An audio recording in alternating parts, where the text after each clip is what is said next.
Kubarsi shu joyiga qoyil. Lekin eng yaxshi futbolchi u bo'lmaydi demak. Men eng yaxshi futbolchi sovrinini ham Kubarsiga bergan bo'lardim. O'sha. Chunki Ispaniya bittagina gol o'tkazganida, ya'ni juda kam gol o'tkazishida, kam xavfli vaziyatlar yuzaga keltirishga imkon berishdi. Argentinani ham hujum qilishga imkon bermaganiga ana shu yigitning eng katta hissasi bor.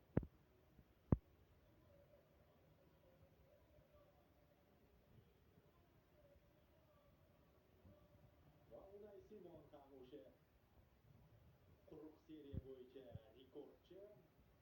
Bittagina gol o'tkazdi. Lekin eng muhim vaziyatlarda ishonchli o'ynab turdi. Unai Simon turnirning eng yaxshi darvozaboni. Yana bitta intriga qolyapti. Eng yaxshi futbolchi kim bo'lishi? Rodrimi yo bo'lmasa Messi? Mana javoblarga Emilianoga nasib qilmadi. Aslida bugungi o'yini uchun Emilianoga berish ham to'g'ri bo'lardi. Yo'q. Keling, butun turnirdan olaylik. Emiliano juda ko'p gol o'tkazdi. Deyarli hammadan gol o'tkazdi. Uncha zo'r turmadi. Undan oldingi bosqichlarda.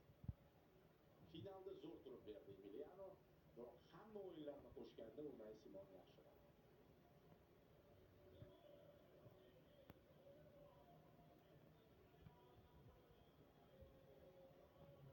Rodri turnirning eng yaxshi futbolchisi. Prime Rodri qaytdi. O'sha oltin to'p olgan Rodri qaytdi. Va jahon chempionatining eng yaxshi futbolchisiga aylanmoqda.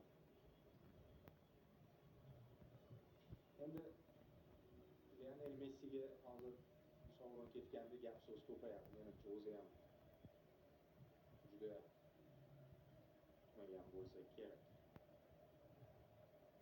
Chunki buning uchun baribir g'olib bo'lish kerak edi.